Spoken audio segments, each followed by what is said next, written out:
할렐루야. 반나백에 대해서 너무 반갑습니다.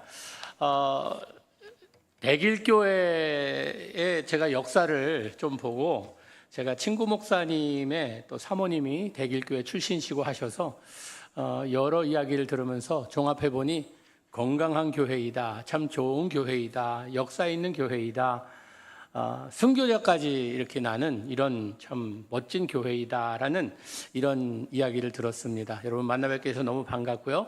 3일 동안 하나님께서 우리에게 주실 은혜를 사모하는 시간 됐으면 좋겠습니다. 잠깐 기도하겠습니다. 하나님, 부족한 죄인 십자가 밑에 장사 지내주시고 오직 성령께서 역사하셔서 이 시간 말씀하여 주시옵소서. 예수님 이름으로 기도합니다. 아멘. 제 자신을 잠깐 소개하자면요, 저는 목사의 아들입니다. 10살 때 1974년 1월에 아버님이 선교사 파송을 받으셔서 남미 아르헨티나로 갔습니다. 그때 제 나이 10살이었습니다. 남미에서 5년 동안 아버님이 사역하시고 그 다음에 미국으로 사역지를 옮기셔서 미국에서 쭉 사역하시면서 또 아버님 뒤를 이어 제가 목사가 돼서 34년 목회를 하다가 3년 전에 59에 49년 만에 한국에 돌아왔습니다. 제 한국어 언어 수준이요, 한 10살 정도 된다 생각하시고 조금 낮춰주시면요 은혜가 되리라 믿습니다. 어느 부산의 두 사나이가 교회를 처음으로 갔습니다. 그날 목사님의 설교 주제가 시편 23편이었어요. 예배다 마치고 나와서 이 두 남자가 이런 대화를 나눕니다. 오늘 목사님 설교하는데 이상한 말을 하더라고. 그게 뭐냐고 물었더니, 아니 초장은 빨간데 자꾸 목사님이 푸른 초장 하는데 푸른 초장이 뭐고 물었습니다. 그랬더니 다른 친구가 어렸을 때 교회 나간 경력이 조금 있어서 좀 안다는, 이렇지 않은 채 하느라고 그 푸른 초장이라 와사비 아이가 그러더래요.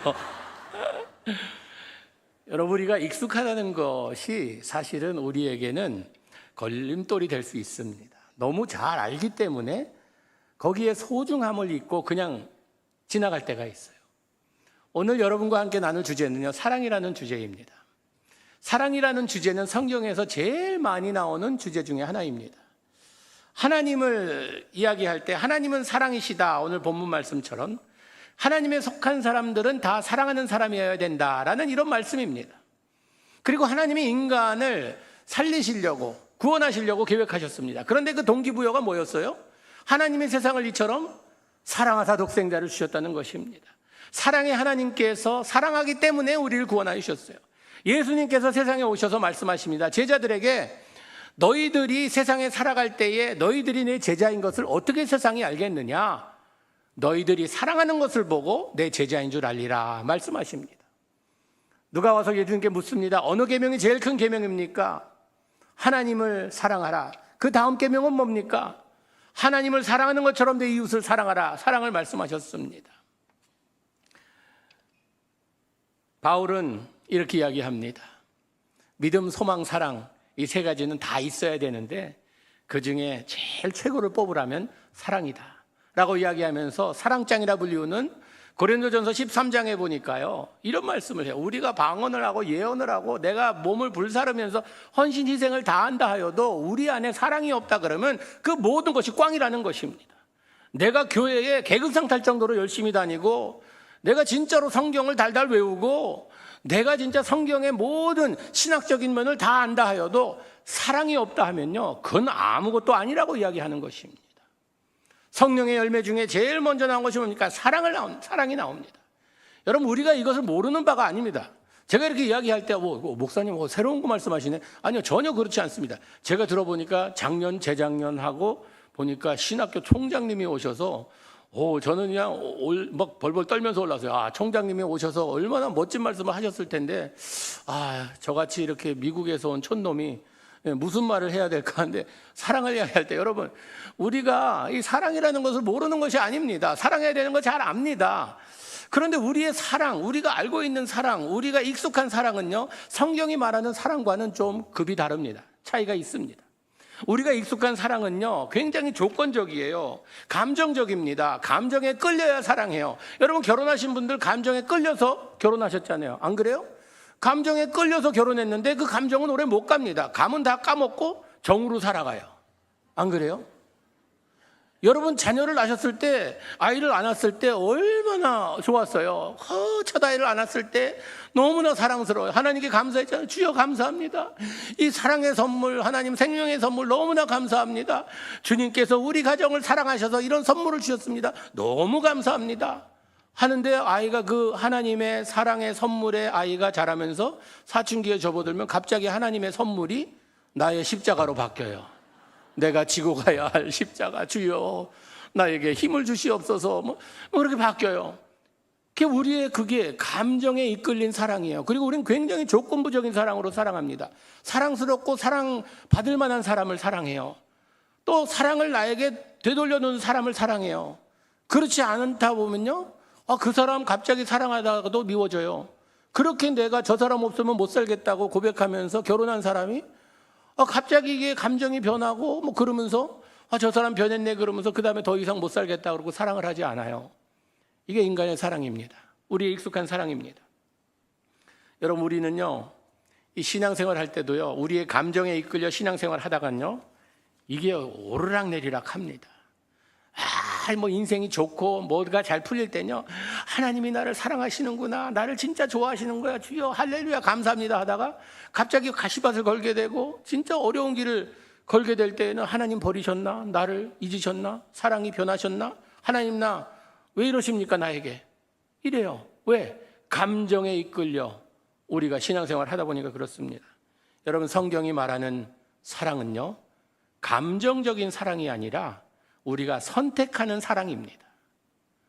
우리가 그 사랑이 말이 안 되는 사랑이라 할지라도 하나님이 말씀하셨기 때문에 하나님이 그렇게 사랑하라고 하면요, 우리는 그 말씀을 순종하며 따르는 것입니다. 원수를 사랑하래요. 아니, 그게 가능한 일입니까? 불가능한 일입니다. 좋은 원수는 죽은 원수예요. 근데 사랑하래요.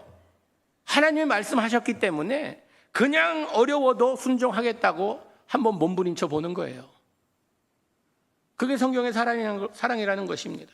골로새서는 이것을 이렇게 설명합니다. 이 모든 것 위에 사랑을 더하래요.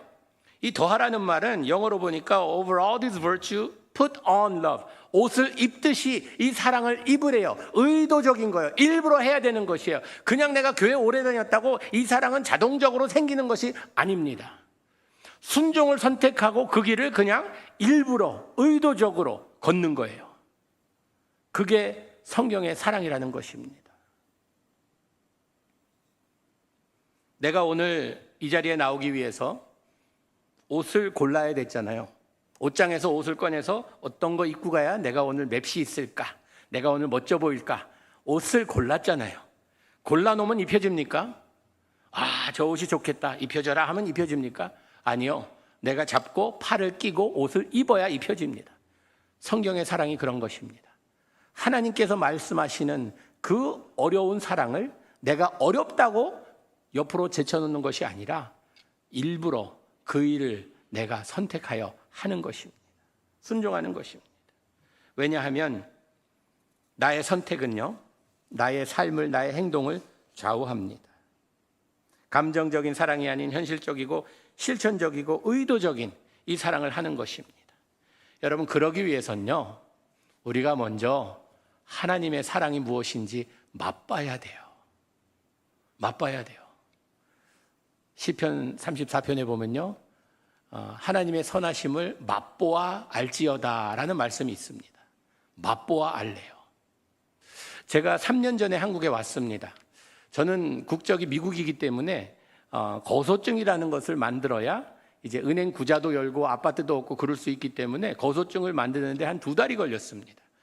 그동안 뭐 아무것도 할 수 없으니까 명동 호텔에 2달 동안 묵었어요. 근데 2달 동안 묵는 동안 먹어야 되잖아요. 한국에 맛집이 많다 그래서 제가 전화에 맛집 앱을 깔았어요. 5군데를 골라서 5곳에 맛집을 갔습니다. 3곳은 맛이 없었어요. 이제 거기 댓글을 보니까 이 집의 청국장은 천국에서 맛볼 수 있는 청국장이라고 뭐 이러는데 가서 먹어봤는데 진짜 꿀인내만 나고 맛이 없더라고요. 나도 내가 만들어도 그거보다 잘 만들겠더라고요. 그 세 집은 별로였어요. 근데 2집은 그래도 괜찮았어요. 그때 제가 느낀 게 뭐냐면요, 아무리 다른 사람이 맛집이라 그래도 내가 맛보고 내가 맛있어야 그 집이 맛집이지, 다른 사람 맛과 내 맛은 틀리는구나 라는 걸 느끼게 되었습니다. 여러분, 하나님이 아무리 좋고 아무리 사랑스럽고 아무리 위대하시고 그렇다고 하여도요, 내가 그 하나님을 맛보지 않고는요, 다른 사람의 이야기 듣고는 그런가 보지 뭐, 그 정도입니다. 목사님의 설교 듣고 목사님이 그러니까 뭐 그런가 보지가 아니라 내가 그 하나님을 순종함으로 체험해 봐야 된다는 것입니다. 그 사랑을 맛보지 않고는요, 우리가 항상 의심합니다. 저희 집에 아이가 좀 많습니다. 3남 3녀 6명이에요. 많죠? 이렇게 애가 많나? 교회 부흥을 위해서 저희들이 애라도 낳자 해서 그냥 애 많이 낳습니다. 그런데 내 아이는요, 엄마 배 타고 오고, 5째, 6째는요, 하나님께서 비행기로 보내주셨어요. 한국에서 입양한 입양 딸이 2아이가 있습니다. 첫 번째 입양을 했어요. 아내하고 결혼하기 전에 약속을 했거든요. 우리 결혼하면, 저하고 아내가 제 조건을 건 게, 우리 결혼하면 첫째 입양을 해야 된다. 그게 조건이었어요. 근데 우리 아이를 계속 4명이나 낳았거든요. 연년생으로 낳았어요. 그냥 정신없이 낳았어요. 그래서 아내가 입양 얘기 안 꺼낼 줄 알았어요. 그런데 이제 넷째가 한 4살 반 되니까 아내가 여보 우리 입양해야지 그런 거야. 넷이나 있는데 뭐 입양하냐고, 뭐 애 애 모으는 걸 뭐 목적으로 하냐고. 그랬더니 약속하지 않았냐. 그래서 그래야지. 근데 저에게는 큰 산이 3가지가 있어요. 첫째, 돈이 없다. 한국에서 입양하려면 그때 한 3천만 원 들었어요. 미국에서 3천만 원 드는데 저희 은행 구자에는 300만 원도 없었어요. 아내한테 돈 없어서 못한다 그랬더니 여보 미국에서 살면서 아니 한 3만 불짜리 차가 필요하면은 그 대출받아 하지 않냐고. 이건 차 사는 것보다도 소중한데 대출받아 하면 되지 않겠냐고. 할 말이 없더라고요. 근데 제일 저에게 마음에 걸리는 것이 똑같이 사랑할 수 있을까. 이 내 아이는 매일 뭐 내 새끼 뭐 나나이잖아요. 근데 이제 입양에는 다른 사람이 아니잖아요. 이거 똑같이 사랑할 수 있을까? 자신이 없는 거예요. 진짜 세상적으로 생각한 거죠. 이제 조건적으로 얘는 진짜 사랑의 대상이 되는 우리 아이니까, 얘는 남의 아이니까 사랑의 대상이 안 되는 것 같은 거예요. 그래서 그것 때문에 고민했어요. 고민하면서 기도하면서 하나님 어떻게 해야 됩니까? 아내가 마음을 바꾸든지 어떻게 좀 해주셔야 될 텐데. 근데 하루아침은 제가 이 청지기에 대해서 말씀을 묵상하는데 성령님께서 이런 질문을 저에게 하시는 거예요. 형은아, 내 물질 다 누구 거냐? 여러분, 없는 사람은 하나님 거라 그러기 쉬워요. 다 주님 겁니다. 지금 다 가져가셔도 뭐 괜찮습니다. 주님 거예요. 내 시간 누구 거냐? 주님의 시간이죠. 내 자녀 누구 거냐? 내 거 같기도 하고 주님 거 같기도 하고 좀 알쏭달쏭한 거예요. 근데 그때 제 마음에 확 기억나는 게 저희 교회에 제가 그때는 영어 목회했거든요. 영어 이제 2세들 새 아이가 나오면요, 신생아 나오면은 항상 기도해 주는 시간이 있었어요. 제가 안고 기도해 주는데 그 기도 내용이 어땠냐면 하나님, 이 가정에 하나님께서 주신 생명의 선물입니다. 하나님의 자녀를 이 가정에 맡기셨으니 하나님, 이 부모님에게 지혜 총명 주셔서 잘 양육하게 하여 주시옵소서. 하나님 거 이 가정에 맡겨서 하나님 거라고 내가 기도했으면서 내 아이는 내 거라고 생각한 거예요. 그때 깨달은 게 하나님께서 이 하나님의 아이들을 우리에게 맡겨주신 거구나. 그래서 소중한 거구나. 내 거라서 소중한 게 아니라 하나님 거라서 소중한 거구나. 그래서 이 아이는 하나님 건데 택배 방법만 틀린 거예요. 얘네들은 배 타고 왔고 엄마 배. 얘는 이제 비행기로 올 아이예요. 하나님의 택배 방법만 틀리지 우리 집에 올 아이예요. 그래서 결정하고 했어요. 근데 얘가 왔는데요, 21개월에 저희 집에 왔습니다. 왔는데 그 21개월 동안 기관에 있으면서 벌써 많은 버릇이 생긴 거예요. 그 나이에 벌써 눈치를 보는 거예요. 눈치를 보면서 이제 얘는 벌써 생모에게 버림받았다 생각하는 아이고요.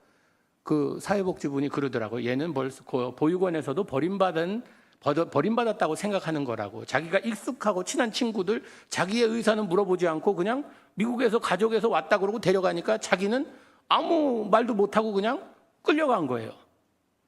그러니까 얘는 굉장히 상처가 벌써 버림의 상처가 2번이나 있는 거예요. 큰 버림의 상처가. 그 눈치를 보는 거예요. 또 버림받을까 봐 눈치를 보면서 뭐 잘못하면요 이걸 자꾸 숨기려고 그래요. 한 번은 방에서 냄새가 나서 왜 뭐 냄새가 나지? 그래서 막 이렇게 들춰봤더니 먹은 걸 토했어요. 그걸 옷하고 이불로다 막 덮어놓은 거예요. 걸리면 혼날까 봐. 뭐든지 노가 없어요. 다 예스예요. 왜? 말 안 들으면 또 버림받을까 봐. 아무리 제가 끌어안고 여기선 안 그래도 돼. 내가 내 아빠야. 그러니까 너 끝까지 내가 사랑할 거야. 절대 그렇게 눈치 안 봐도 돼. 아빠가 사랑해 그래도요. 제가 끌어안으면 보통 아이들이 안으면요 같이 안아요.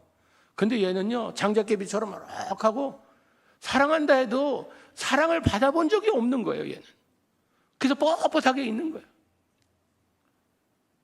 그러면서 얘가 이렇게 자라기 시작했어요. 1년 지나고 2년 지나고 쭉 시간이 지나면서 조금씩 나아지면서요 8살이 됐어요. 감사절 날 저희들이 아이들이 돌아가면서 자기가 감사한 일을 이야기하자고 하는데 막내 차례가 왔어요. 그러더니 자더니 자기가 감사한 게 2가지가 있대요. 너무 밝아졌어요. 많은 세상의 가족 중에 하나님이 이 가정에 보내준 게 자기는 너무 감사하대요. 그리고 세상에 많은 엄마 아빠들이 있는데 엄마 아빠가 내 엄마 아빠가 되어줘서 자기는 너무 행복하대요. 그 얘기 듣는 순간 아내 보니까 벌써 눈물 질질 흘리고 있어요. 저도 눈물이 막 나면서 아내한테 쳐다보면서 또 하자 해서 6째 입양한 거예요. 여러분 사랑은 이런 능력이 있습니다. 하나님의 사랑을 맛보지 못한 사람은요 하나님의 눈치를 봐요. 사랑 받아본 적이 없거든요. 뭐 잘못하면 자꾸 숨기려고 그래요. 에덴 동산에서 아담과 하와가 그런 것처럼 자꾸 숨기려고 그래요. 하나님께서는 우리의 죄를, 우리의 잘못됨을 하나님께 고백하면 하나님께서는 눈과 같이 희게 해주시다고 약속하시는데, 내가 용서해 주겠다고 약속하시는데도 그 약속을 못 믿는 거예요. 혼날까 봐, 얻어맞을까 봐, 벌 받을까 봐 두려워서 눈치 보고 있는 거예요. 여러분 하나님의 사랑을 한번 맛보세요. 우리 하나님은요 한 번 잡은 손 절대 놓지 않으십니다. 우리를 사랑하신다는 그 말씀, 여러분 내가 옛날엔 사랑했는데 내가 하는 짓 보니까 아무래도 안 되겠다, 내가 마음을 바꿔야 이러지 않으세요. 하나님은 떠난 탕자도 돌아올 때까지 기다리고 계세요. 항상 지평선을 바라보면서 언제나 돌아올까 기다리고 계세요. 이게 하나님의 사랑이라는 것입니다. 여러분 하나님의 사랑을 맛보지 못하고 신앙생활하는 것처럼 힘든 거 없어요. 하나님의 사랑을 맛보세요. 그러기 위해서는요 하나님이 하시는 그 말씀에 순종해야 돼요. 그 말씀을 선택하며 그 길로 살려고 몸부림을 치야 된다는 것입니다.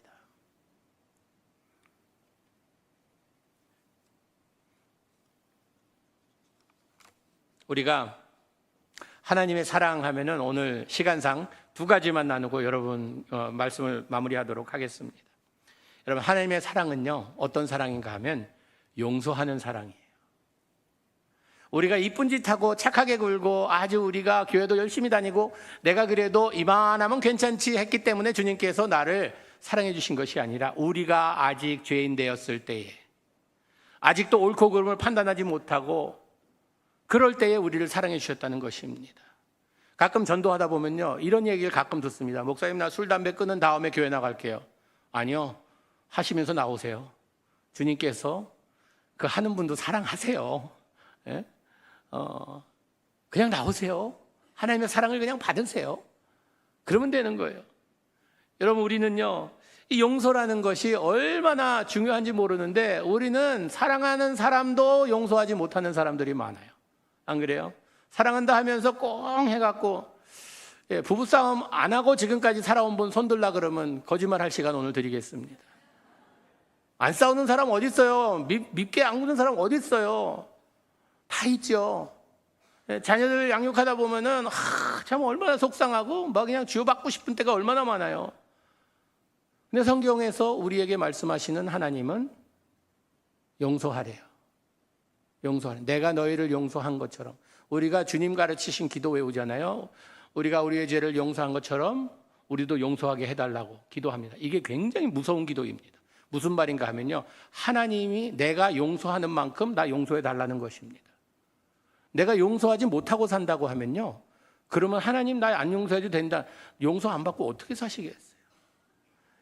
여러분, 우리는요, 입에 익숙한 단어가 하나님 앞에 나와서 잘못했다고 하는 이 단어, 뭐 내가 자존심 상하게, 나 그래도 뭐 내가 직분이 있는데 어떻게 맨날 나와서 저는 베드로에게 진짜 감사한 게요, 베드로가 예수님께 질문합니다. 형제가 나에게 잘못했을 때에 7번 정도 용서하면 되겠습니까? 이 베드로는 좀 후하게 생각해서 자 7번이라면 예수님의 칭찬받겠지 생각했는데 7번이 아니라 7번씩 70번이라도. 무슨 말입니까? 7은 7은 완벽의 숫자잖아요. 끝없이 용서하라는 겁니다. 주님께서 하신 말씀이에요. 우리가 똑같은 죄 짓고 주님 앞에 나와서 어떤 때는 좀 낯짝이 뜨겁죠. 이거 벌써 몇 번째 똑같은 죄 가지고 주여 잘못했습니다. 벼룩이도 낯짝이지 내가 어떻게 이걸 또 하세요. 왜? 용서해 주신다고 약속하셨어요. 그런데 진정된 잘못은요, 잘못을 회개하는 것은요, 그렇게 쉽게 sorry. 저 아내하고 이제 결혼하고 일찍 결혼했어요. 제가 25, 아내가 22이었는데 어렸죠. 많이 싸웠어요. 저는 싸우는 게 진짜 싫었습니다. 그래서 그냥 무조건 잘못했다 그러면 해결될 줄 알고 그냥 가서 I'm sorry. 그러면 아내가 No, you're not. 너 sorry 아니래요. 어떻게 하냐고, sorry라 그랬으면 된 거 아니냐고. 그러니까 딱 목소리의 톤과 그 몸의 자세와 모든 것을 볼 때 진짜 잘못한 것이 아니래요. 당신이 어떻게 하냐? 그러니까 딱 보면 안 돼요. 당신 하나님이냐고. 그러니까 하나님이 여자를 남자보다 나중에 창조하셔서 좀 더 업그레이드 시켜서 여자는 딱 보면 안 돼요. 그래갖고 또 싸우고. 여러분, 용서는요, 놀라운 능력을 가지고 있습니다. 우리가 용서받았기 때문에 지금 주님 앞에 나와서 예배드리고 있잖아요. 우리가 용서받았기 때문에 주님께서 하시는 말씀을 순종하려고 몸부림치고 있잖아요. 우리가 제일 먼저 하는 일이 뭡니까? 주님께 나와서 나의 죄를 고백할 때 주님께서는 선하시고 미쁘셔서 나의 죄를 용서해 주시는 하나님이세요. 용서가 없이는 우리가 이 자리에 있을 수 없습니다. 그렇기 때문에 우리는 용서받은 자로 서로 용서해야 돼요. 성경에 비유도 많이 나오잖아요. 어마어마한 돈을 빚진, 왕에게 빚진 사람이 그걸 다 탕감받고 너무 좋아갖고 나오다가 조금 자기에게 빚진 자를 감옥에 쳐넣어갖고 아주 무례한 행위를 행해갖고 또 그 사람이 불려가서 또 이제 혼나잖아요.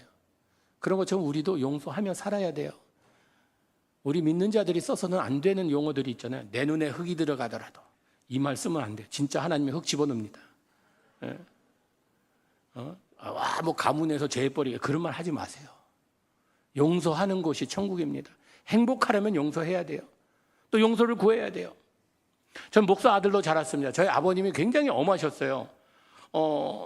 성경대로 아이들을 양육하시겠다고 매를 아끼지 아니하셨어요. 구약에 보면은 매를 아끼는 자는 자식을 버린다는 그런 말씀이 있거든요. 매를 안 아끼셨어요. 근데 형이랑 저 있고 여동생이 있는데 형은 내성적이에요. 한 번 맞으면 그 후유증이 굉장히 오래 가요. 밥도 안 먹고 말도 안 하고 그래요. 근데 저는 성격이 좋아서 맞아도 후유증이 없었어요. 그러니까 아버님이 부담 없이 저를 때리셨어요. 그냥 본보기로 그냥 뭐 이래서 맞고. 근데 가만히 생각해보면 제가 맞을 짓을 많이 했어요. 가만 보면 한 번 제가 8살 때인가 그때 7살, 8살 때였어요. 청주에서 아버님이 그때 목회하실 때였는데 그 같이 노는 형이 있었는데 다람쥐가 나타났대요. 다람쥐가 나타났다고 뭐 잡을 거 갖고 오라고 막 보니까 교회 헌금 바구니가 제일 좋겠더라고요. 옛날 그 헌금 바구니는요, 이 막대기까지 달렸어요. 이렇게 해갖고 그 이제 잠자리채처럼 돼갖고 비로도로 이렇게 만드는 거. 그게 제일, 그래서 그 2개 갖고 와갖고선 잡으려고 막 쫓아왔는데 아버지를 만났어요. 와, 그때 저 예수님 만나는 줄 알았어요. 얼마나 맞았는지요. 아버님이 뭐 얼마나 보수적인 분인데 거룩한 헌금 바구니를 가지고 가서 다람쥐 잡는다고 뛰어다니는 아들을 보고 뭐 그냥 눈에서 물이 나셔서 그때 저는 주여 제가 주님께 가오니 뭐 이러면서 맞을 짓을 했어요. 저희 아버님은 그때 목사님들은 거의 다 그러셨던 것 같아요. 그냥 주님께 모든 걸 바치고 자녀들은 하나님께 맡긴다. 주여 우리 자녀들 책임져 주시옵소서. 나는 주님께 모든 걸 드리겠습니다. 교회에 충성을 다 하셨어요. 저는 항상 아버님께 그런 말을 들을 때 그러려면 결혼하지 말지. 결혼해갖고 애는 낳고 아버지 역할도 안 하면서 아버지랑 놀아본 기억이 없어요. 딱 한 번 낚시 가르쳐 준다고 갔다가 제가 가만 생각해 보면 지금 그 어렸을 때 ADHD라는 그 병 있죠. 예, 집중 못하는 그게 있었던 것 같아요. 이 낚시를 한다고 아버지가 이게 미끼를 껴갖고 던지고 기다려야 된다 그러는데 딱 던지고 저는 5초를 못 기다려요. 왜냐면 뭐가 물린 것 같다고 막 잡아당 한 몇 번이냐 아버님 그러면 안 된다 기다려라 그러다가 아버지한테 되게 혼나고 돌아오면서 그때도 놓은 게 아니라 혼나고 돌아온 그 기억밖에 없어요. 그래서 저는 아버지 만나고 싶으면 일 저지르면요 혼나러 들어가요. 예, 맞으러 들어가든지 손 들고 이제 옆에서 서 있든지 이제 그를로 아버님. 그래서 아버지 하면요 두려운 분, 무서운 분, 우리랑 안 놀아주시는 분. 항상 아버지에 대한 원망이 있었어요. 그리고 쭉 자랐죠. 그 아버님이 이제 은퇴하시고 칠순이 되셨어요. 그 아버지가 이제 칠순 됐는데 제 마음에는 아버지 역할도 못한 분이 뭐 기대 안 하겠지 뭐 그런데 형이 아버님께 제대로 해야 된다고. 형은 안 맞았으니까 그런 상처가 없는지 해야 된다 그래서 그냥 해드렸어요. 친구들 여러분들 오셔갖고 잔치 다 하고 이제 다 가셨는데 가족들만 남았는데 모이라 그러더니 할 말 있다고. 그러니 아버님이 내가 70평생 살아오면서 하나님 앞에서 참 내가 모든 걸 다 드려서 목회에 열정을 다했다. 그래서 참 하나님 앞에 목회에 관해서는 내가 부끄럽지 않게 참으로 열심히 했다. 근데 한 가지 후회되는 일이 있구나. 너희들에게 좋은 아버지가 못 돼줘서 미안하구나. 이 한마디 하셨어요. 좋은 아버지 못 돼줘서 미안하다고.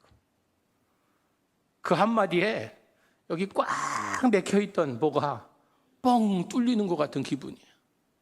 그 아버지 한마디에 미안하다는 한마디에 잘못했다는 한마디에 그냥 뻥 뚫리는 거예요.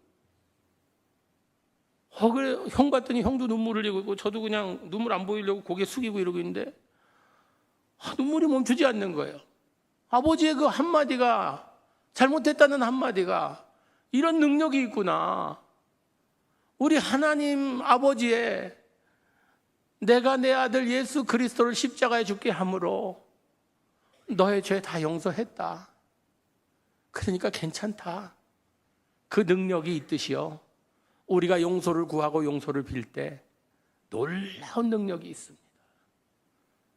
행복한 삶을 추구하세요. 용서하며 사세요.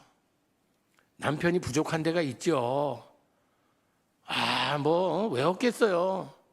결혼할 때는 뭐 한 90점 같았는데 점점 깎여져요. 예? 왜 안 그렇게 했어요? 다 죄인인데. 아내도 뭐 전에는 그냥 뭐 고분고분 말 잘 듣는 것 같았는데 요즘은 뭐 잔소리가 많아져요. 저는 가끔 아내가 이제 미국에 있거든요. 아내는 제가 컴패션 사역 때문에 여기 나와 있는데 혼자서 한국에 2달씩 나와 있어요. 그러면 혼자 있을 때 안 들리던 소리가 들려요. 잔소리가 들려요. 그래서 제가 가끔 아내를 부를 때 이름을 안 부르고 Thank you, John 그래요. John. 미국에 잔이라는 이름이 있잖아요. 그래서 자기 왜 잔이라 부르냐요. 그래서 잔에게서 나오는 모든 소리는 잔소리 아니냐고. 그래서 제가 잔이라고 부른다고. 용서해야 돼요. 그래야 행복해져요. 여러분 같이 가는 길에 사랑하려면요. 용서하며 가야죠. 그 왼수와 함께 걸어가는 일 얼마나 그게 천국의 길입니까? 아니요. 지옥의 길이에요. 용서해야 돼요. 용서 구하세요. 나는 뭐 성격상 뭐 이래서 그러지 마세요. 예수님 만나고 성격 변해야 돼요. 나는 태어나기 이렇게 태어나서 그 동물이 하는 얘기입니다. 짐승들이 하는 얘기예요. 나는 코뿔소로 태어나서 평생 받으며 살겠다. 이런 거 같아요. 우리가 인품이라는 게 인격이라는 게 있잖아요. 내가 주님의 인격을 닮아가고 주님의 성품을 닮아가는 이것이 돼야죠. 나는 그냥 태어난 대로 이렇게 살아간다는 건요 무식한 말입니다. 용서를 구해보세요. 지금 만약에 집에 가서 좀 연로하신 분이 아내에게 여보 내가 지금까지 참 잘못했어 하면은 이 사람이 죽으려고 그러나? 뭐 이런 얘기도 들을 거예요. 그럼 아니 뭐 그 각오하고 하세요. 입술에 침 바르고나 그런 얘기 하라 그러면 딱 바르고 하세요. 예? 서로 용서하며 용서를 구할 때 그게 하나님의 사랑입니다. 몇 번 하고 끝나는 것이 아니라 저 사람 또 잘못할 텐데 잘못할 것을 알면서도 용서하며 사세요. 그래야 행복한 가정이 됩니다. 행복한 부부가 돼요. 여러분 자녀들도 용서하고 자녀들이 부모 용서하고. 그래서 우리 아이들한테 I'm sorry란 말을 자주 합니다. 자주 해요. 아빠가 말 실수해서 잘못했다. 그때 내 감정을 생각하지 않았구나. 미안하다. 그래서 저는 아이들이랑 관계가 참 좋아요. 같이 이제 아빠가 뭐라 그러면은 아직도 큰애가 지금 35살인데 아이도 있는데도 아빠가 뭐라 그러면 굉장히 아주 그걸 잘 받아들이고 용서하세요. 용서해야 행복해집니다. 두 번째로는요, 하나님의 사랑은 헌신적이고 희생적인 사랑입니다. 헌신적이고 희생적인 사랑. 우리 기독교인들은요, 하나님의 헌신적이고 희생적인 사랑을 받은 사람들입니다. 예수 그리스도의 생명으로 우리의 죄를 대속해 주셨잖아요. 용서해 주셨잖아요. 그만큼 헌신적으로 우리를 사랑해 주셨어요. 세상을 이처럼 사랑하사 독생자를 주셔서 그 독생자가 십자가에 달려 돌아가셨어요. 하나님 차원에서는요, 굉장한 손해를 보신 거예요. 우리 사랑하기 위해서 어마어마한 손해를 보신 거예요. 우리 믿는 자들이요, 손해보며 살아야 됩니다. 그래야 예수님의 사랑을 담는 사랑이 돼요. 난 절대 손해보는 인생 안 산다고. 아니요, 우린 손해보고 살아야 돼요. 왜냐하면 나의 손해가 다른 사람의 축복이 되기 때문이에요. 내가 이게 또 너무 좀 비싸게 주고 샀다. 그러면 이게 비싸게 판 사람이 얼마나 좋겠어요. 그렇죠? 한번 아내랑 캘리포니아에서 이제 여행을 하다가 커피숍에 들어갔다 나왔는데 누가 이제 그 들어가는 동안 이 자동차 유리창을 깨고 아내 가방을 훔쳐갔어요. 근데 여행한다고 아내가 보통 현찰은 가지고 다니지 않는데 그날 400불이 그 가방 안에 있었어요. 가방 잃어버린 것보다 400불 잃어버린 것을 아내가 너무 힘들어하는 거야.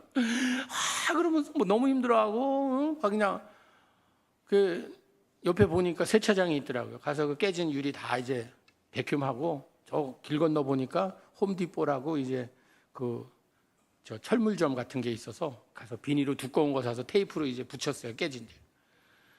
이제 목적지까지 가야 되니까 막 이제 고속도로를 달리니까 이게 비닐로니까 마르르 소리가 나는 거예요. 시끄럽게. 그러니까 아내가 이제 시끄러우니까 손으로 이렇게 잡고 있는 거예요. 한참 하다가 팔 아프는 하면서 얼굴 보니까 진짜 기분이 안 좋았어요. 아직도 막 얼굴이 풀리지가 않았어요. 그래서 그 백화점에서 떨 이루다가 이렇게 남은 것들 재고 정리하는 거 파는 멀셜이라는 데가 있어요. 그런 가게가. 거기에 들어가서 아내한테 가방 고르라고 내가 사주겠다고. 그래서 그때 80불 주고 가방을 하나 사줬어요. 근데 이제 가는데도 보니까 아내 얼굴이 별로 안 좋아요. 그래서 제가 그랬어요. 여보, 이런 때 우리가 감사할 조건을 찾아야지. 그 도둑놈이 오죽했으면 도둑질 했겠어. 얼마나 인생이 힘들었으면 도둑질 했겠어. 근데 그 사람이 가방 훔치는 줄 알았는데 열어봤더니 400불이 있네. 그 사람 로또 맞았다고 생각하지 않겠냐고. 얼마나 기분 좋았겠어. 보니까 별로 아직도 반응이 없어요. 하나님이 당신 어디 다칠까 봐 바로 옆에 그 세차장이 있어서 백큐음으로다가 다 할 수 있게 해주시고 또 건너편에 그 철물점이 있어서 비닐을 사갖고 이제 그 해갖고선 그래도 바람 막 들어오지 않게 해서 얼마나 감사해. 그리고 우리가 왜 똑바로 가는 고속도로 달리니까 졸릴까 봐 시끄럽게 하는데 당신 그렇게 가만 앉아 있으니까 운동이 필요해서 팔 운동하라고 이거 했다가 이거 하니까 얼마나 그때 약간 좀 미소가 보이더라고요. 그리고 능력의 남편을 둬서 잊어버리자마자 그렇게 가방을 80불짜리 가방을 사주는 이런 남편을 뒀으니 당신 참 복된 여자라고. 그랬더니 씩 웃으면서 저한테 You're right, 당신이 맞다고 그렇게 이야기하더라고요.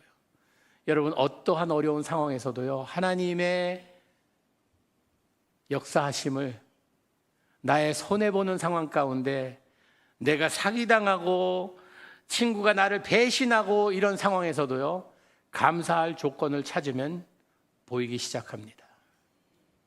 진짜 그래요. 매튜 헨리라는 성경학자가요, 지갑을 잊어버렸는데 자기가 그날 저녁에 일기를 쓰면서 거기에 기도문을 이렇게 썼다고 합니다. 하나님 감사합니다. 도둑이 나의 지갑을 훔쳤어도 나의 전 재산이 아니어서 감사합니다. 하나님, 내가 지갑은 도둑 맞았어도 나의 건강을 해치지 않아서 감사합니다. 하나님, 내가 도둑을 맞았어도 내가 도둑질을 하지 않는 이런 삶을 살게 해주셔서 감사합니다. 라는 이런 어려운 상황에서도 감사의 조건을 찾았다는 것입니다. 여러분, 우리가 사는 세상은요, 참으로 사랑이 메마른 세상입니다. 다들 손해 안 보려고 너무나 이기주의적인 삶을 살아요. 뭐 어느 분이 그러시더라고요. 요즘 젊은이들이 결혼 안 하는 이유는 이게 결혼해갖고 살면은 너무나 이게 불편하고 혼자서 그냥 즐기며 사는 것을 선택한다고. 그냥 나만 즐기고 살겠다. 너무 이기주의적이지 않아요? 아기 낳는 것도 아기 낳으면은 뭐 너무나 돈도 많이 들고 우리가 즐기지 못하니까 그냥 그렇게 살겠다 하는데, 사실 우리가요, 이게 헌신하고 희생하면서 거기에 기쁨을 느끼잖아요. 그런 것처럼 우리는요, 믿는 자로서 하나님 앞에서 내가 손해보는 것이 아니라 나의 손해가 다른 사람의 축복이 된다. 부모님의 헌신과 부모님의 희생이 자녀들에게는 축복이 되잖아요. 그런 것처럼 우리도 그런 삶을 살아야 돼요. 여러분, 요즘 전도하기 참 힘들다 그러죠. 전도가 안 된다고. 왜 그런지 아세요? 입으로만 하니까 그래요. 입으로만. 우리는 돈 좀 써야 돼요. 밥도 사주고요. 좀 그래야 돼요. 제가 그 명동에 2달 있었다 그랬잖아요. 그 명동 근처에 식당을 다니려니까 가격이 좀 세더라고요. 그래서 좀 착한 가격을 찾다 보니까 거기서 한 15분만 걸어가면은 이 남대문 시장이 있는데, 거기 가면은 먹자 골목이 두 곳이 있습니다. 이 칼치 골목이 있고 칼국수 골목이 있어요. 예. 제가 칼국수를 좋아하니까 칼국수 골목 이렇게 들여다보면 진짜 골목이에요. 거기다 플라스틱 의자 쭉 놓고요. 이렇게 보면 좀 지저분해요. 굉장히 더러워요. 보면은 어디서 물 나와서 접시를 닦기는 하는지, 예, 그 정도 좀 더러워요. 그런데 맛은 더럽게 맛있어요. 예, 값은 더럽게 착하고, 예, 뭐 이게 보리밥하고 냉면하고 칼국수 주고 8,000원이었어요. 지금 1,000원 올랐더라고요. 9,000원이요. 거기 자주 갔어요. 근데 한 번은 딱 갔는데 어느 외국인, 젊은 외국인 2 남자 여자가 앉아서 칼국수를 먹고 있는 거예요. 그래서 옆에 앉아갖고 말 걸었죠. 어디서 왔냐고. 독일에서 왔대요. 지난 주말에 결혼하고 신혼여행을 한국으로 왔대요. 그 여기 어떻게 칼국수 골목에 어떻게 오게 됐냐 그랬더니 호텔이 가까이 있는데 지나가다 보니까 굉장히 흥미롭게 보여서 한번 들어왔는데 칼국수가 너무 맛있대요. 이게 진짜 맛있대요. 나이프 누들이래요. 나이프 누들. 칼로다가 만든 국수라 그러면서 이거 어떻게 만들었는지, 이 국물은 어떻게 만드는 거예요? 밀가루에서 어떻게 이런 맛이 나오네요. 뭐 그러면서 제가 그 이제 설명해 주면서 막 이 얘기 저 얘기 막 하면서 그 주인 아주머니한테 이분들 얼마어치 먹었어요? 18,000원어치 먹었대요. 18,000원. 제가 내줄게요. 그랬더니 이 아주머니가 이 사람들 아니에요. 그래서 아니요, 지금 처음 만났다고. 그랬더니 자기가 몇십 년 장사하면서 모르는 사람 돈 내주는 거 처음 봤대요. 와, 아저씨 대단하네요. 돈 많나 봐요. 그래요, 저한테. 아니요, 저 돈 많은 사람 아닙니다. 그랬더니 참 대단하다고. 이 2 분한테 내가 돈 냈으니까 한국 즐기라고. 그랬더니 저 쳐다보더니 자기들 돈 있대요. 안다고. 근데 내가 대접하고 싶다고. 한국을 참 즐겼으면 좋겠다고. 그랬더니 저한테 한국 사람이 다 너 같네요. 그래서 만약에 그렇지 않은 사람 만나면 오늘 기억하고 좀 용서해 주라고. 용서해 주고 한국을 즐겼으면 좋겠다고. 그걸 이야기하고 있는데, 제 이제 이쪽에 그 외국인하고 이쪽에 어느 중년 아저씨가 밥 먹고 있다 갑자기 벌떡 일어나더니 기립박수 치는 거예요. 멋있어! 멋있어! 그러면서 막 기립박수. 너무 멋있다고. 요즘 보기 힘든 이런 일들이야. 와! 그러면서 박수를 치는 거예요. 18,000원으로 4명이 감동을 받더라고요. 이런 세상에 우리가 살고 있습니다. 사랑 결핍증에 걸린 사람들로 가득한 세상에 살고 있어요. 여러분, 우리의 사역지는 교회가 아닙니다. 세상입니다. 세상이 우리의 사역지예요. 그곳에서 빛과 소금의 역할을 해야 된다는 것입니다. 우린 교회 안에서 모든 섬김과 모든 봉사와 모든 것을 다 끝내고 이제 끝냈다 하고 세상에 나갈 때는 하나님의 비밀 첩보원들처럼 나가요. 아무도 내 신분을 몰라요. 다음 주 첩보원 모임 때까지는 내가 그리스도인인지 세상 사람인지 모르고 살아요. 이러면 안 되잖아요. 소금은요, 소금통을 떠나야 소금 역할을 합니다. 소금들끼리 모여서 네가 짜니 내가 짜니 한번 대결해보자. 한번 핥아봐. 내가 짠지 네가 짠지. 나는 맛소금이야. 너는 그냥 바닷소금이잖아. 이게 아무 소용없어요. 누가 더 짜다고 이야기하는 게. 소금은 소금통을 떠나 어디가 붙어서 녹아야 그 역할을 합니다.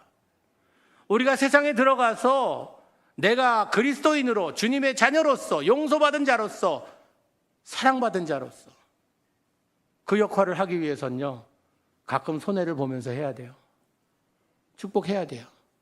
세상을 축복하며 살아야 돼요. 빛은 어두운 곳에 필요합니다. 여러분, 세상이 점점 더 어두워져 가고 있다고 이야기하죠. 더 악해져 가고 어두워져 가고 있다고 이야기 하잖아요. 하나님을 경험하는 삶을 쓴 헨리 블락개비 박사님이 그런 이야기를 했어요. 세상이 어둡게 보이는 것은 세상이 세상의 역할을 잘 하고 있기 때문이다. 세상이 더 어둡게 보인다고 생각할 때에는 그 이유는 빛이 빛의 역할을 못하기 때문이다. 이런 말씀을 하셨어요. 작은 빛은요, 어두우면 어두울수록 더 밝게 보입니다. 세상이 더 어두워 보인다는 것은 빛이 빛의 역할을 못하고 있다는 것입니다. 제 바람은요, 대길교회 성도님들은요, 이 지역사회가 진짜 환하게 빛나도록 예수 그리스도의 사랑을 전하는 여러분들 되시기 바랍니다.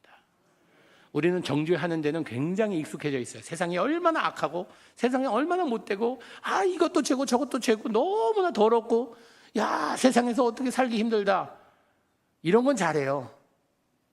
그런데 그 사람들을 사랑할 것을 한번 생각해 보셨습니까? 우리는 사랑할 수 있는 사람을 사랑하고 사랑할 만한 사람을 사랑하고 사랑스러운 사랑만을 사랑합니다. 그러나 주님께서는요, 그렇지 않은 사람들에 대한 기대가 있으세요. 어떻게 해서라도 한 영혼이라도 더 주님의 나라에 들어오게 할 수 있도록.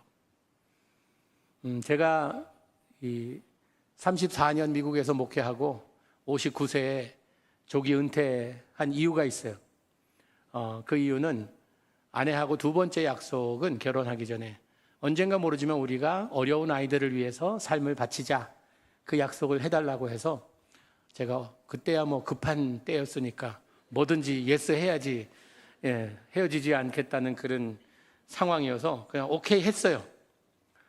그런데 저의 계획은 65세 교회에서 은퇴하고 그리고 나서 이제 아이들 좀 돕는 일을 해야겠다라고 생각했는데, 제가 어느 여행사 가서 이 문구를 보고 마음이 확 바뀌었습니다. LA에 있는 저희 집사님의 여행사에서 아주관광이라고, 그 관광 딱 갔더니 벽에 이런 문구가 써 있더라고요. 가슴이 떨릴 때 여행해야지 다리가 떨리면 너무 늦습니다. 멋지잖아요. 가슴이 떨릴 때 여행해야지 다리가 벌벌벌 떨리면요, 그 다음에 여행 못합니다. 하나님 사역도 마찬가지예요. 가슴이 떨릴 때 움직여야죠. 이게 다리가 떨리기 시작하면 그 다음에 too late예요. 그래서 조금이라도 일찍 가야겠다 하고 조기 은퇴하고 한국 컴패션에 왔습니다. 저는 지난 3년이요, 꿈과 같아요. 꿈과 같아요. 진짜 절대 빈곤의 나라에 굶는 아이들, 어떻게 보면 꿈도 없고 소망도 없는 이런 아이들을 교회에 데리고 와서 이 아이들을 후원자와 연결시켜서 그 아이들이 교회 안에서 예수 그리스도의 복음으로 꿈을 꾸기 시작하며 살아나기 시작합니다. 그 아이들을 만나게 되면요, 얘네들이 빈곤에 사는 아이라고는 도저히 상상도 못할 만큼 밝아요. 깔깔깔깔 웃으면서 뛰어오고, 우리 가면은 여기 케냐에 같이 가셨던 우리 형제님도 오셨는데 놀랍습니다. 얘네들이 가난한 애들이 맞나라고 할 정도로. 그런데 가끔 저의 시선이요, 교회 담장 밖에 있는 아이들을 보게 돼요. 이렇게 까치발하고 들어오고 싶어서 결연된 아이들만 들어올 수 있거든요. 후원받는 아이들만 들어올 수 있거든요. 들어오고 싶어서 이렇게 까치발하고 보고 있어요. 걔네들 얼굴에는 미소보다는 어떻게 보면 굉장히 나도 놀 수 있는데, 나도 들어가고 싶은데. 저는 이 안에서 너무 기뻐하는 아이들을 바라보기보다는 그 밖에서 들어오고 싶어하는 아이들을, 그런데 들어올 그런 모든 여건이 못 돼서 들어오지 못하는 그 아이들을 바라볼 때에 너무 마음이 힘듭니다. 그 빈곤에 있는 나라들 가서 아이들 만나고 하는 게요, 제 나이에 쉬운 일이 아니에요. 제가 더위에 약하거든요. 그래서 뒤에서 지금 선풍기를 틀어놓고도 이렇게 하고 있는데, 그 더운 나라에 가서 아이들이랑 그렇게 하는 게, 그런데 하나이라도 더 들어오게 하고 싶어서 그때 그 마음을 가졌어요. 하나님의 마음이 이런 마음이 아닐까? 그 안에서 우리는 행복 축제를 하고 있는데 그렇지 못한 사람들이 밖에 너무나 많다는 것입니다. 영혼이 메마른 사람들이 너무나 많아요. 영혼이 굶주린 사람들이 너무나 많아요. 이곳에 들어오고 싶은데 거기는 잘난 사람들만 가는 것 같아. 깨끗한 사람들만 가는 것 같아. 요즘 교회가 너무나 깨끗해져서요, 죄인들은 못 오는 곳이 된 이런 상황이 돼버렸어요. 잘 나오다가도 죄가 갑자기 발견되면요, 교회를 못 나오는 것처럼 그렇게 생각해요. 아니, 우리도 죄인이라. 근데 우리는요, 뭐가 다른지 아세요? 아직 들키지 않은 죄인들이에요. 예? 들키면은 내가 교회, 그러면 안 되잖아요. 예수님께서는 수고하고 무거운 짐진 자들아 다 내게로 오라. 그러기 위해선 우리의 사랑이 전해져야 돼요. 같이 가는 길은요, 믿는 자들끼리만 손잡고 가는 것이 아니라 그렇지 않은 사람들과 함께 갈 수 있는 길이 돼야 된다는 것입니다. 그분들 손잡고 함께 갑시다. 이 길이 얼마나 행복하고 복된 길인지 아세요? 그러면서 함께 갔으면 좋겠어요. 여러분, 가족들에게 전도하기가 제일 힘들다 그러죠. 예, 가족들은 나를 너무나 잘 알아요. 너나 잘해 이래요. 예, 너나 잘해. 그런 상황 가운데서도 여러분 포기하지 마세요. 계속해서 용서하시고 헌신하시고 희생하세요. 그러다 보면 언젠가 하나님께서 그들의 마음도 움직이실 것입니다. 같이 가는 길, 같이 있는 길. 여러분, 같이 가는 길은 무엇이 제일 중요한가 하면, 같이 가는 길에 사랑이 함께 한다고 하면요, 이 용서하는 사랑과 헌신과 희생이 따르는 이런 사랑이 함께 간다고 하면요, 진짜 그 길이 행복한 길입니다. 행복하기 원하시죠? 별로 오늘 설교가 너무 셌나? 너무 오늘 강해 설교였어요? 너무 강했나? 행복하기 원하시죠? 예, 그러면 여러분, 예수 그리스도께서 우리에게 베풀어 주신, 보여주신 그 사랑을 하시기 바랍니다. 너의 죄가 주홍같이 붉을지라도 눈과 같이 희게 해주시겠다는 그 약속처럼 나에게 참으로 날 힘들게 하고 어렵게 한 그런 상황이라 할지라도 용서해 보세요. 이게 오랫동안 골이 깊어서 이제는 우리는 힘들어. 그래도 예수 그리스도께서 그렇게 주홍같이 붉은 죄를 눈과 같이 희게 해주신 그 능력처럼 한번 용서해 보세요. 영어로 이 용서를요, forgiving이라고 하자면 releasing이라는 이런 단어도 씁니다. 놔준다는 말이에요. 놔줘 보세요. 붙들고 있지 말고 놔줘 보세요. 여러분, 남을 미워하는 건요, 누구만 고생하는지 아세요? 나만 고생이라는 것입니다. 내 자신을 바라볼 때 어떤 때는요, 하나님의 사랑받기에 부족한 사람이라고 생각할 때가 있을 거예요. 내가 지금 근데 하나님, 내가 지금 별로 그렇게 사랑받을 일을 못해서요, 나는 지금 뭐 하나님 내 삶을 바라볼 때에 뭐 하나님도 사랑해야 되는데 그지 못해. 아니, 절대 그렇지 않습니다. 하나님은 너도 사랑하고 넌 덜 사랑해, 이게 아니에요. 모든 자녀들을 사랑하십니다. 여러분, 함께 우리가 찬양을 한 곡 부를 텐데요, 우리 찬양팀 올라오셔서 함께 불러주면 좋을 텐데, 이 찬양이 이런 찬양입니다. 아버지 사랑 내가 노래해, 아버지 은혜 내가 노래해. 이제 그 다음에 2절이 이래요.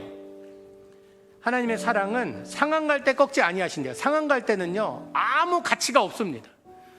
상한 가치는 그냥 쓰레기통에 버려질, 어떤 때는 우리가 그런 존재처럼 느껴지지 않습니까? 난 아무 쓸모없는 존재이다. 그리고 꺼져가는 등불은요, 이제는 기름이 없어서 꺼져가는 등불은 심짓하면 끝장이에요. 속이 타들어가는 그런 기분 안 드세요? 나는 진짜 사랑받을 존재일까? 의심이 갈 때도 있습니다. 그러나 하나님께서는 우리와 한 번 맺은 사랑의 언약은요, 절대 변치 아니하신다 말씀하십니다.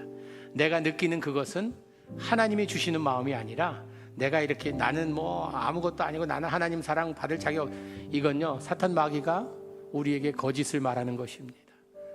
하나님의 사랑을 느끼는 이런 시간이 됐으면 좋겠습니다. 하나님의 사랑을 맛보는 시간이 됐으면 좋겠습니다.